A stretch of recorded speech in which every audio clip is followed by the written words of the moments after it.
How long do you think it will take before machines do your job better than you do? Automation used to mean big, stupid machines doing repetitive work in factories. Today, they can land aircraft, diagnose cancer, and trade stocks. We are entering a new age of automation unlike anything that's come before. According to a 2013 study, almost half of all jobs in the US could potentially be automated in the next 2 decades. But wait, hasn't automation been around for decades? What's different this time?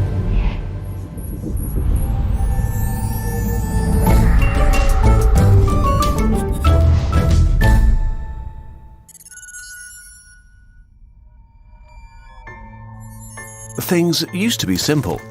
Innovation made human work easier and productivity rose, which means that more stuff or services could be produced per hour using the same amount of human workers. This eliminated many jobs, but also created other jobs that were better, which was important because the growing population needed work.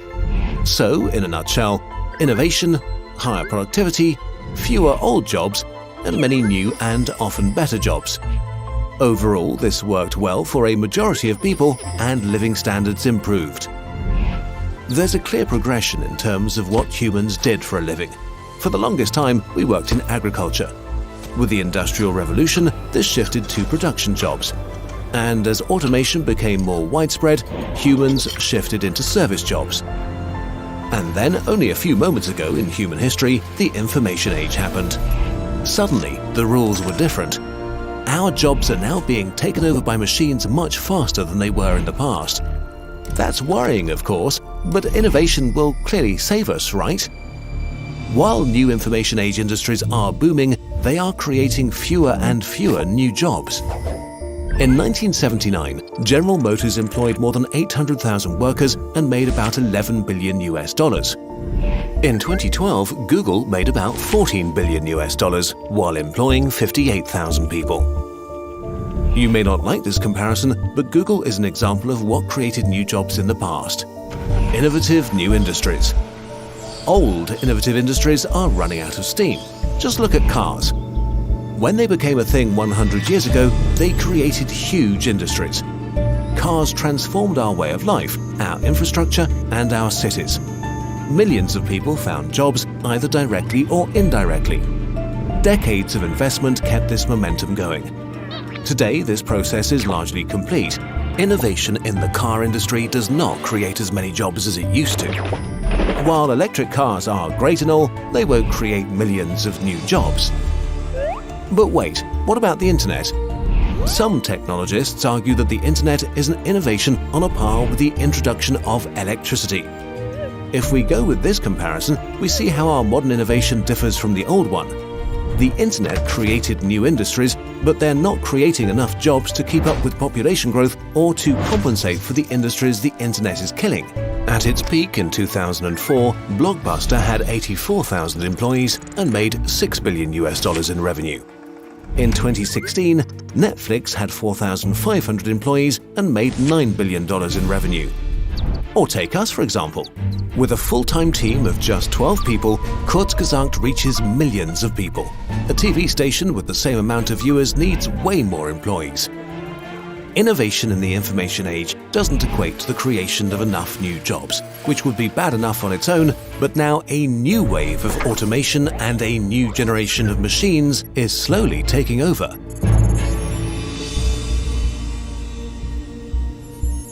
To understand this, we need to understand ourselves first. Human progress is based on the division of labor.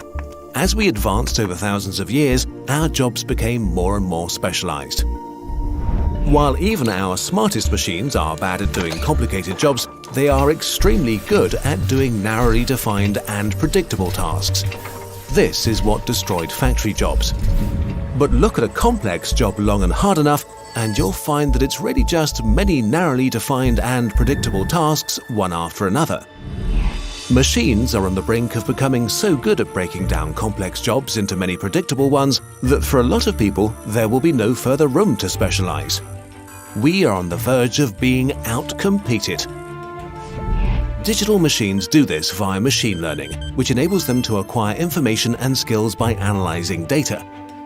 This makes them become better at something through the relationships they discover. Machines teach themselves. We make this possible by giving a computer a lot of data about the thing we want it to become better at. Show a machine all the things you bought online, and it will slowly learn what to recommend to you, so you buy more things.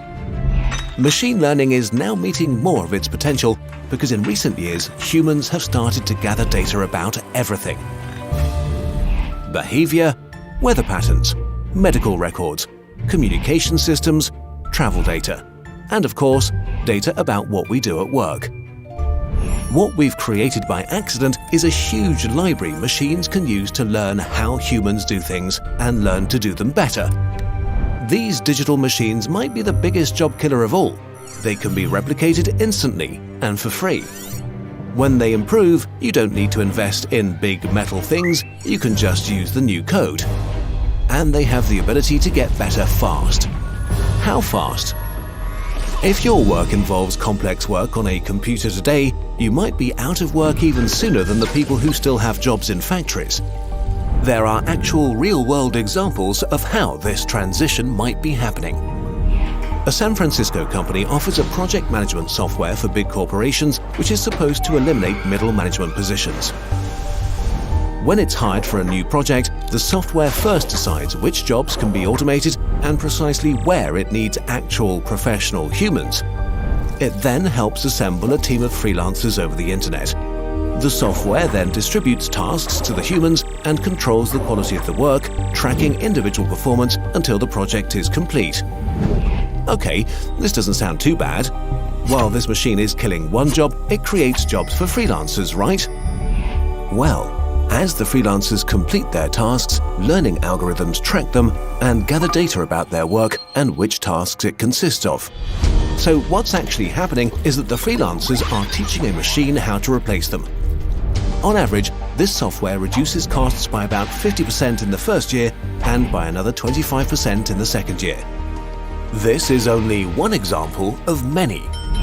There are machines and programs getting as good or better than humans in all kinds of fields, from pharmacists to analysts, journalists to radiologists, cashiers, bank tellers, or the unskilled worker flipping burgers.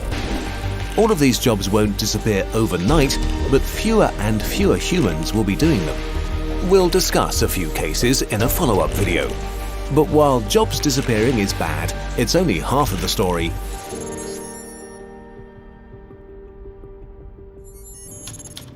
It's not enough to substitute old jobs with new ones. We need to be generating new jobs constantly because the world population is growing. In the past, we have solved this through innovation. But since 1973, the generation of new jobs in the US has begun to shrink. And the first decade of the 21st century was the first one where the total amount of jobs in the US did not grow for the first time. In a country that needs to create up to 150,000 new jobs per month just to keep up with population growth, this is bad news. This is also starting to affect standards of living. In the past, it was seen as obvious that with rising productivity, more and better jobs would be created. But the numbers tell a different story. In 1998, US workers worked a total of 194 billion hours. Over the course of the next 15 years, their output increased by 42%. But in 2013, the amount of hours worked by US workers was still 194 billion hours. What this means is that despite productivity growing drastically, thousands of new businesses opening up, and the US population growing by over 40 million, there was no growth at all in the number of hours worked in 15 years. At the same time, wages for new university graduates in the US have been declining for the past decade, while up to 40% of new graduates are forced to take on jobs that don't require a degree.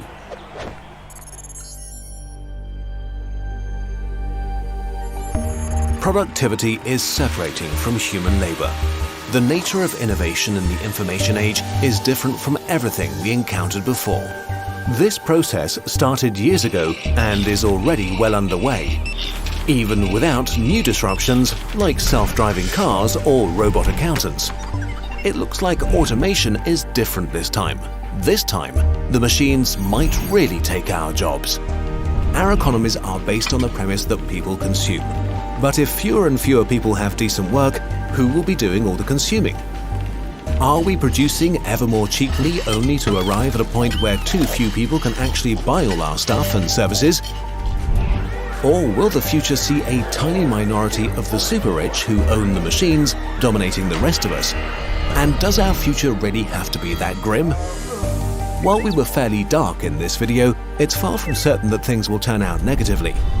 The information age and modern automation could be a huge opportunity to change human society and reduce poverty and inequality drastically.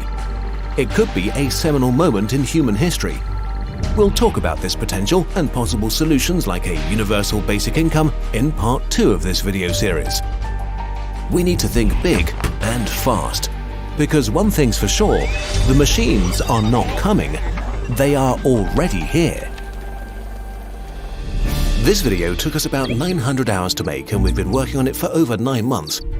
Projects like this one would not be possible without your support on patreon.com. If you want to help us out and get a personal Kurzgesagt in return, that would be really useful. We based much of this video on 2 very good books, The Rise of the Robots and The Second Machine Age. You can find links to both of them in the video description, highly recommend it.